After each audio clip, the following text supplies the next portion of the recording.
Please welcome the Secretary of State, accompanied by the Undersecretary of State Azra Zaya, the Assistant Secretary of State Daphna Rand, and the 2024 Human Rights Defenders Award recipients.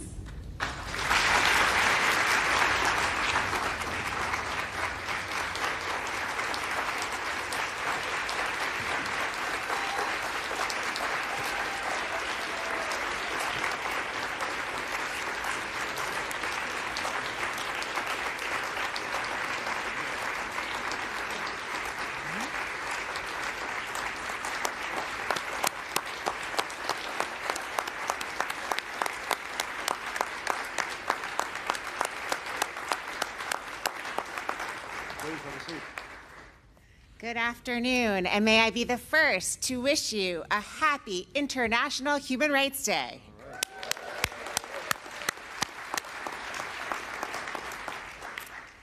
My name is Daphna Rand, and I am honored to welcome you on behalf of the U.S. Department of State to celebrate the 2024 recipients of the Secretary of State's Human Rights Defenders Award. 76 years ago today, after the wreckage of 2 world wars and the Holocaust, the United States joined countries around the globe to enshrine this idea of human rights into a universal Declaration of Human Rights. Article 1 of this declaration harkens, it seems as almost to lift from our own Declaration of Independence. It reads, "All human beings are born free and equal in dignity and rights. They are endowed with reason and conscience and should act toward one another in a spirit of brotherhood." In the decades that have followed, from the installation of a new democratic government in Argentina on this day in 1983 to unprecedented national protests demanding individual liberty in Hong Kong in 2019, societies continue to celebrate December 10th. Today, on this December 10th, let's signal our generation's intent to continue the fight for freedom. From Havana to Tehran to Caracas, those who defend human rights are being silenced and jailed. In Afghanistan, we condemn the Taliban's egregious discriminatory policies toward women and girls. Let's use today to celebrate strong civil societies and the tenacity and persistence of those who continue to hold out hope for a better future. And here we must say the future of Syria belongs to its people, of all faiths, of all backgrounds, and those who have demanded basic liberty, tolerance, and dignity for all. It takes extraordinary courage to be a champion and leader, to defend human rights when they are being targeted and they are under threat. And that is why we are here today. In a moment, you will hear about these extraordinary champions we are welcoming to Washington, D.C. But first, let me be the first to thank our incredible champion. Mr. Secretary, with grit and perseverance, you have shown all of us in this building your commitment to the cause of human dignity and how central it is to our national security efforts. Thank you.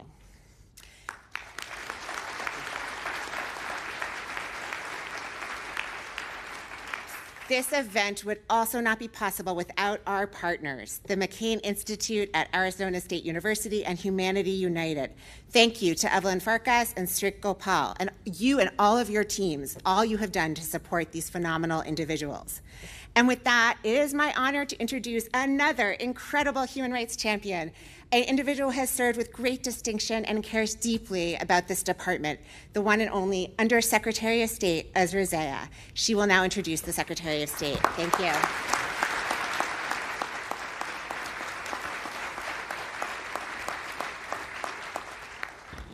Thanks so much, Daphna, and good afternoon, everyone. I am so honored to join Secretary Blinken, Assistant Secretary Rand, our partners at the McCain Institute and Humanity United, and all of you in celebrating the truly remarkable recipients of the 2024 Secretary of State's Human Rights Defenders Award. Let's give them a round of applause.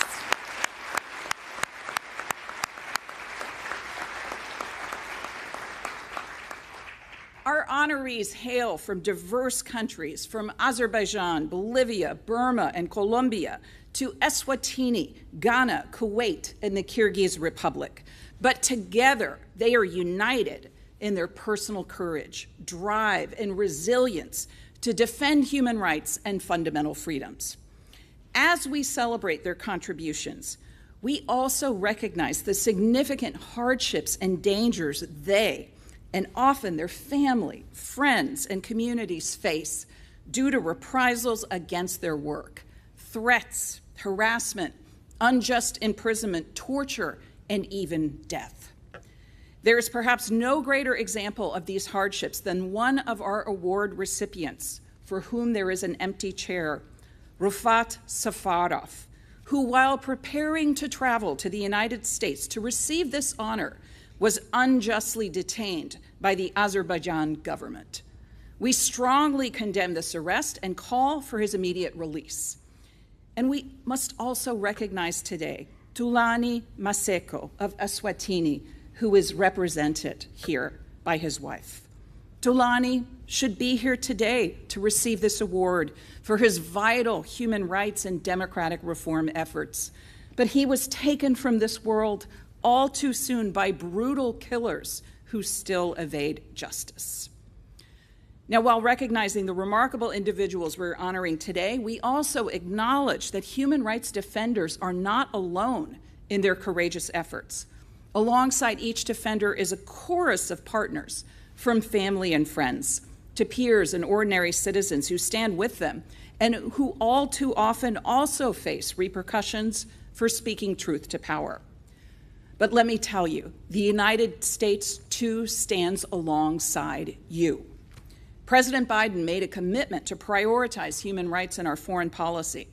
And as I stand before you at the end of this administration, I can humbly say that while we may not always live up to the standards to which we aspire, we've delivered important progress and innovations that will leave a lasting legacy on human rights around the globe, including leveraging global institutions to address U.S. human rights priorities, where we made a firm commitment to reassert U.S. multilateral leadership, return to UN bodies like the Human Rights Council, and build new ties with new and emerging partners.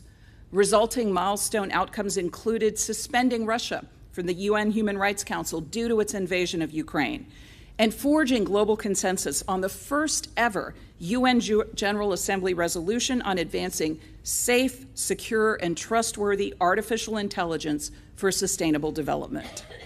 We also secured the world's first treaty on AI at the Council of Europe, which defines a shared vision for how rights-respecting governments will approach AI in a way that is consistent with respect for human rights, democracy, and the rule of law.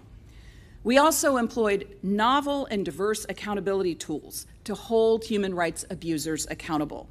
We expanded our toolkit with the strategic goal of changing behavior and deterring would-be violators.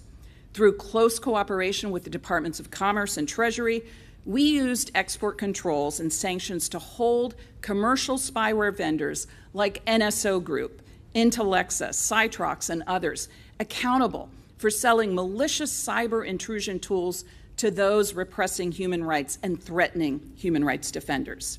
Here in the State Department, we furthered these efforts by implementing a new policy that places visa restrictions on individuals who misuse commercial spyware or derive a financial benefit from the misuse of this technology, as well as their family members. And finally, we tackled new and emerging threats head-on. Around the world, we see governments that are increasingly brazen in reaching across their borders through acts of transnational repression to target human rights defenders, journalists, and others who dare to criticize them. They leverage emerging technologies to surveil and censor both at home and abroad. They manipulate information ecosystems to sow confusion and discord.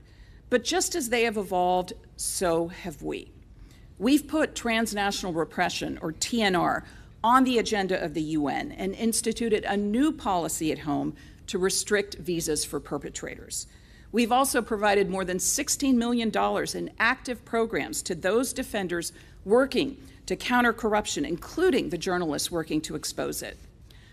Carrying out this work would be impossible without the dedication of fellow State Department colleagues, unwavering in their commitment to human rights.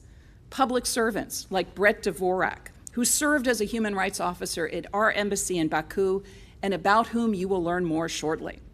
Champions like Brett and his fellow human rights officers around the world, joined by our chiefs of mission and team members from the Bureau of Democracy, Human Rights, and Labor, are all critical to U.S. efforts to advance human rights globally. Our successes are the product of the work they do each day to challenge injustice and to build relationships with the defenders on this stage and others like them. And now I am thrilled to turn to our star attraction, who has been a lifelong champion for human rights, the vulnerable and the brave defenders and public servants who drive this agenda. It's my sincere privilege to introduce my boss, U.S. Secretary of State, Antony Blinken.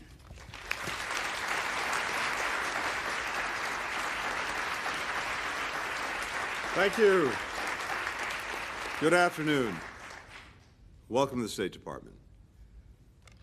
Let me just start by saying how deeply I appreciate the extraordinary leadership we have from Azra Zaya and Daphne Rand in carrying this agenda forward for the department, for the country, for the world. The mission that is the advancement and the protection of human rights couldn't have two greater champions, and we've been blessed to have them here at the State Department these last few years. I can't think of a better way to celebrate Human Rights Day than by honoring these truly remarkable individuals. It's easy to engage in hyperbole about just about anything these days, but this is the real thing. These are the real thing. And you'll hear a little bit more about them in just a few minutes.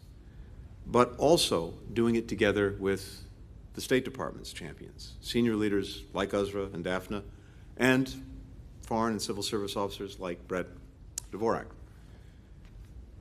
Brett, when human rights defenders, journalists, and other civil society members in Azerbaijan were detained, were threatened, were harassed, they knew that you would be in their corner.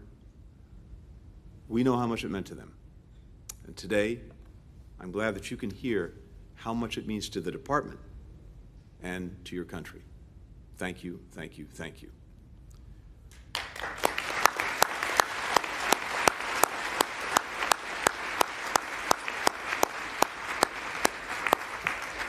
We're also so grateful to be joined today by many of our civil society partners in this work, including the McCain Institute and Humanity United.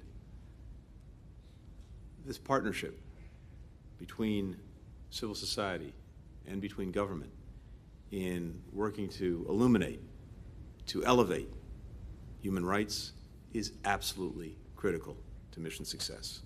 And so we couldn't be more pleased to be working with you and more grateful for your presence today. As you heard from Azra, from the outset of this administration, President Biden has made advancing human rights a top priority. That's simply because everyone, everywhere, is entitled to these rights, including people in the United States. And it's because we know that a world where human rights are respected is profoundly in our interest. As the last 4 years have underscored, countries that respect human rights are, on the whole, more stable, more secure, more peaceful. They're more reliable partners. They're better stewards of our shared planet. At the same time, we've been very open about the fact that the United States does not always live up to these standards, either at home or in our relationships around the world. Rather than try to hide these shortcomings, rather than trying to ignore these tensions, we grapple with them out in the open, striving over years, over decades, even over generations, to close the gap between our principles and our practice. The conviction that we have a strategic interest in upholding human rights is one of the things that distinguishes democracies like ours from autocracies, particularly those autocracies that are trying to rewrite the rules, rewrite the rights that have defined the international system since the end of the Second World War. These authoritarians believe that governments can do what they want to people within their borders and increasingly beyond their borders as well. In fact, the relationship between how a government treats its own citizens and how it acts in the world is clear and profound. They dismiss the Universal Declaration of Human Rights as some kind of Western construct, even though its architects, the countries that adopted it, the people who have shaped it, and shaped its evolved understanding in the decades since, have actually come from all around the world. The individuals that we honor today are a living rebuttal to this claim.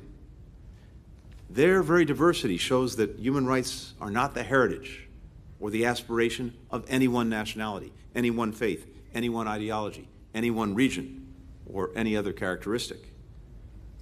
They're universal, and people around the world are willing to take the most extraordinary risks, endure the most profound hardships to make them real.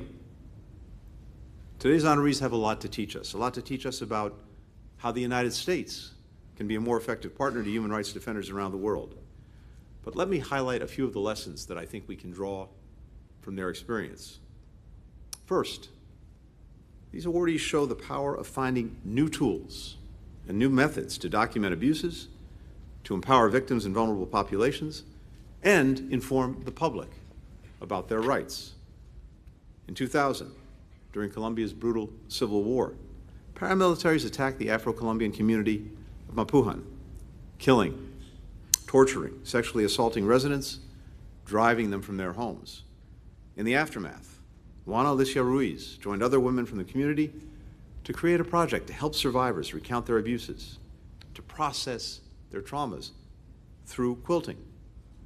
Juana's advocacy eventually led a Colombian judge to require the government to build a museum to educate the public about the massacre and to promote reconciliation. In Ghana, vigilante groups use social media platforms to organize mobs to attack LGBTQI+ people, as well as to entrap, to blackmail, to harass them. As these attacks increase, Ghana's Supreme Court is considering legislation that would criminalize people for identifying as LGBTQI+, as well as threaten Ghanaians' constitutionally protected freedoms of speech, press, and assembly. In this context, Ebenezer Piga and his organization started developing and distributing daily virtual updates that provide thousands of community members the information that they need, like how to avoid vigilante groups, how to safeguard private online communications. He's also partnering with social media organizations to deplatform individuals and groups that are targeting LGBTQI+ people. Do we have a glass? Let's see. We have some water here. Usually there's some. If we can get our friends some water, that would be great. Thank you. Second, our honorees show how survivors can become advocates. Mariana Bunda left her home in the Philippines for the promise of a good-paying job in Kuwait. Instead, when she arrived, she was forced to work as a domestic laborer, where she endured exploitation and abuse. Determined to prevent others from experiencing what she experienced, she teamed up with fellow workers to create an organization called Sandigan, which means something to lean on in her native Tagalog. The organization advocates for the rights of domestic workers and other migrant laborers in Kuwait, playing a critical role in passing legislation to improve their rights and their protections. When Rufat Safarov, who we've already heard referenced, blew the whistle on corruption and other abuses he discovered while working in the Prosecutor General's office in Azerbaijan, he hoped those responsible would be held accountable. Instead, Rufat lost his job. He was falsely accused of bribery. He was sentenced to 9 years in prison in a sham trial. Upon his release, he founded an organization to help people who are targeted for defending human rights, for documenting graft, and other legitimate activities that a government doesn't like. Defense Line observes their trials, it visits them in prison, provides support to their families. It raises awareness about their cases throughout the international community. Third, every one of these awardees has prioritized contributing to a broader community of advocates. That not only makes them better at what they do, it strengthens the network of people around the world who are working to advance human rights. In the time since the Kyrgyz government adopted legislation that made it harder for civil society to raise funding and do their work, Ida Dzhumana-Zarova has provided groups with aid and advice on how to keep operating without running afoul of the law. At the same time, she's effectively lobbied Parliament to remove or temper some of the harsher provisions of the law, such as one that would have allowed the government to lock up violators for up to 10 years. Because of Ida's efforts, countless NGOs and media organizations are still able to do their work in the Kyrgyz Republic. Mangure Lian has been a champion of fellow human rights defenders and journalists in Burma since he came across the Universal Declaration of Human Rights at the age of 19. The Declaration inspired him to write about the experiences of his native Chin Christian community, which, like so many of Burma's ethnic and religious minorities, has been brutally repressed for decades. Since leaving Burma after the 2021 coup, he's worked with defenders to document violations, to generate international attention, to stop ongoing abuses. Finally, the defenders remind us that making progress on these issues requires bravery, requires resilience. Above all, it requires dogged persistence. For these individuals, advancing human rights, it's not a job. It is quite literally a lifelong mission. It requires staying at it, despite setbacks, despite repression, with no guarantee of success. Amparo Carvajal has been fighting for human rights in Bolivia for more than half a century. Through the decades, she has taken on countless causes, from the individual cases of people tortured and disappeared to defending the rights of indigenous communities. More recently, when a group aligned with the government violently occupied the office of her organization, Amparo, who is 85 years old, staged an around-the-clock protest outside the building.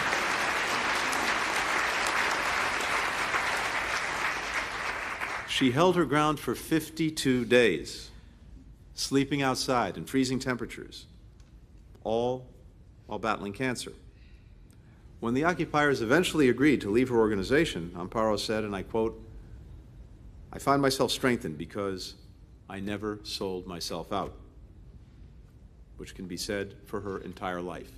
And I think you can tell you do not want to be on the other side of Amparo on anything.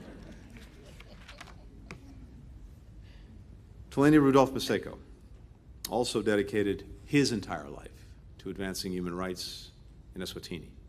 As a young man, he took his university to court for expelling politically active students. Later, he took on the cases of opposition figures, labor leaders, and others who were being persecuted for their work. He won a landmark case requiring the government to provide free primary education for all children. He was threatened, jailed, thrown into solitary confinement. But that did not stop him. When, in 2021, people across Eswatini took part in peaceful protests to demand political change, Toleni formed a movement to coordinate the groups advocating for reform. As threats against leaders escalated, his friends urged him to leave the country. He refused. On January 21, 2023, he was shot and killed in his home while sitting with his wife and two children, aged 10 and 6. No one has been held accountable. Today, we are joined by Tenali Maseko, Toleni's partner of 16 years, both in marriage and in human rights work. Tenali, none of us can imagine, fully appreciate what your family have been through, the sacrifices you've made. You honor us with your presence here today, and we're so proud to stand with you in demanding justice for your husband.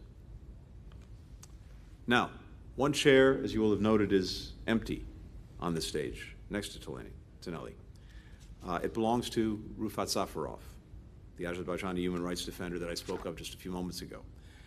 Last week, just hours after visiting the U.S. Embassy in Baku to get his visa to travel here for the ceremony, Rufat was detained by security officers, and he's since been placed in pretrial detention. The government of Azerbaijan should release Rufat and release him immediately, as well as all the other journalists human rights defenders, political opponents, and others that are unjustly detained.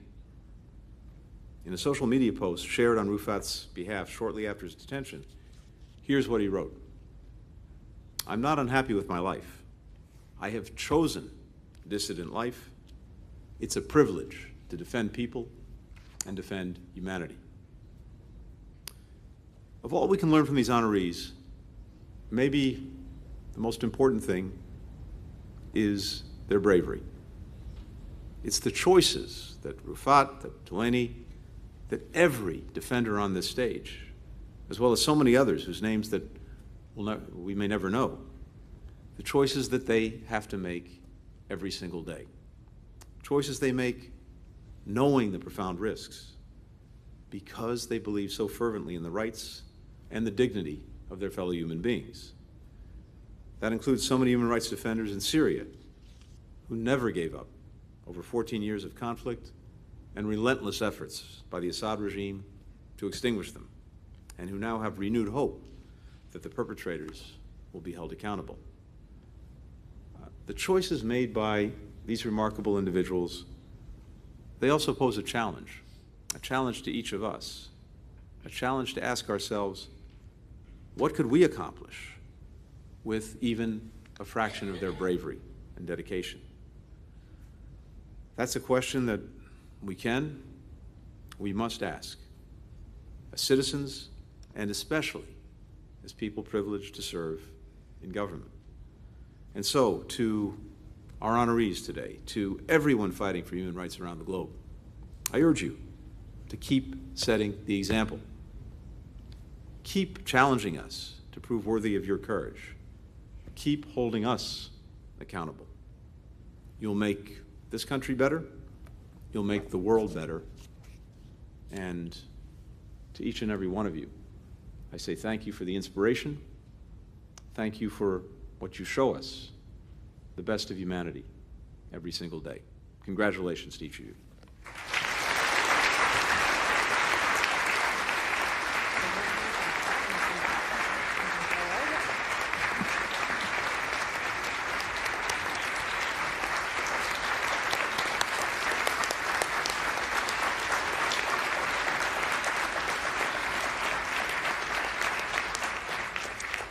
All right, this is the moment of action. We're going to give the actual awards to each of our nominees. Mr. Secretary, thank you for your leadership and your unwavering support.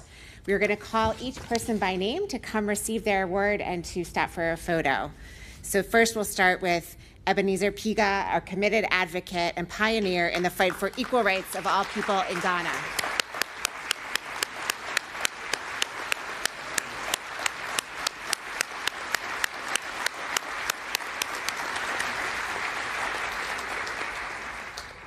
And next we call up Mangre Lian of Burma, whose documentation efforts and leadership in promoting freedom of expression and press freedom will be essential to the return to democratic Burma.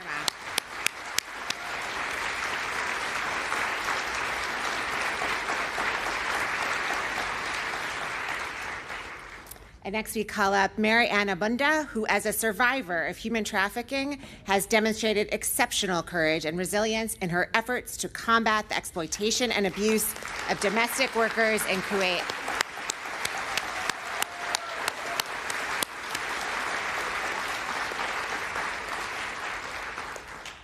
Welcome to Aidaju Manazaruva of Kyrgyz Republic, a shining example of a new generation of Kyrgyz civic leaders working to preserve hard-fought democratic gains in the face of closing civic space.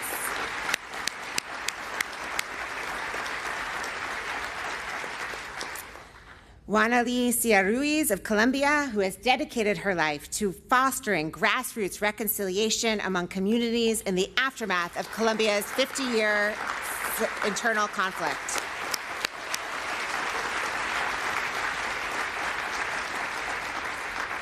Amparo Carvajal, whose ceaseless promotion of human rights over more than half a century has been critical to improving rights of countless Bolivians.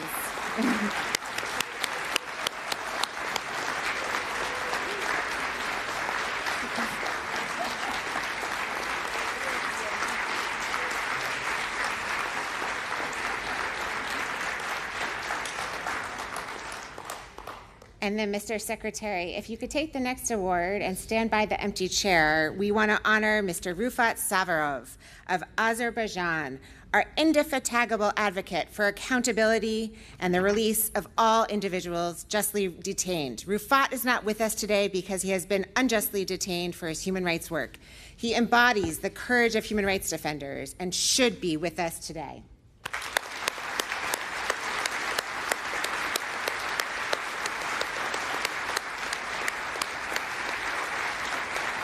And last, but certainly not least, we have Thulani Maseko of Eswatini. And to accept his award posthumously, his wife, Taneli Maseko. Thulani's life inspired the people of Eswatini, the reformers and defenders everywhere, to believe in the power of principled advocacy.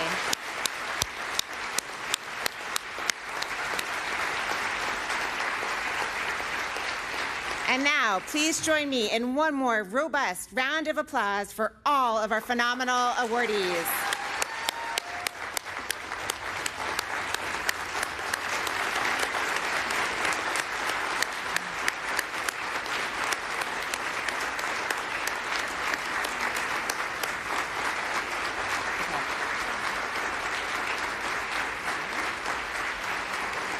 Okay. Sit down.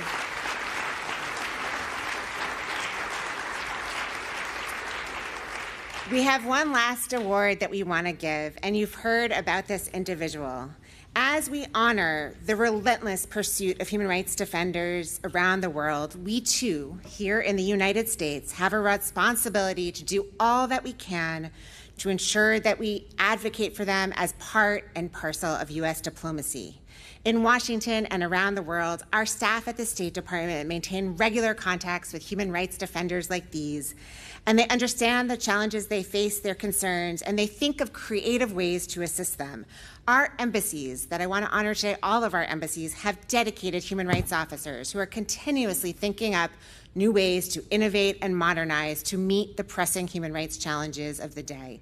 Each year, we offer an award, and after many, many submissions from all over the world, from countless ambassadors who extolled the human rights work that was being done, one individual stood out. Today, we honor Brett Dvorak. You are the recipient of the 2024 Department of State Human Rights and Democracy Achievement Award. Thank you for your exemplary work in promoting human rights.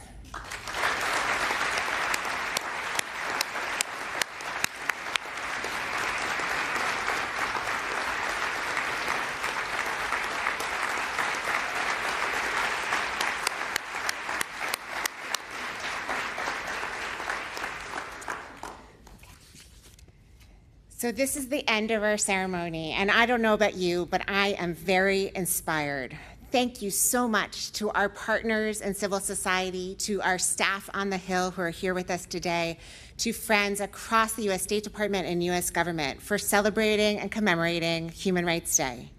As the Secretary noted, human rights are universal, and people all around the world, just like those we've honored today, are willing to take great risks. Thank you again, Mr. Secretary, for your leadership and your support for all of our efforts to protect and defend these individuals.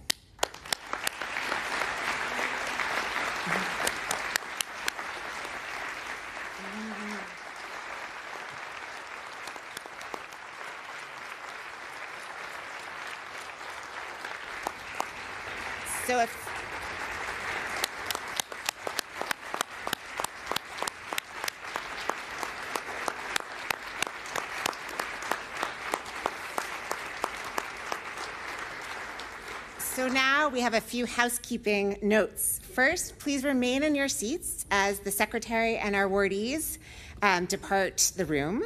And once they have departed, if all of you would like to stay, we have a DRL-sponsored reception right out there. So you know it will be fancy. And escorts will be at this door to show you how to get to the Delegates Lounge, where we can continue the celebration and greet and meet each other. Thank you again to Humanity United, to the McCain Institute at Arizona State University, and for each of the partners in this room and around the world. Thank you very much.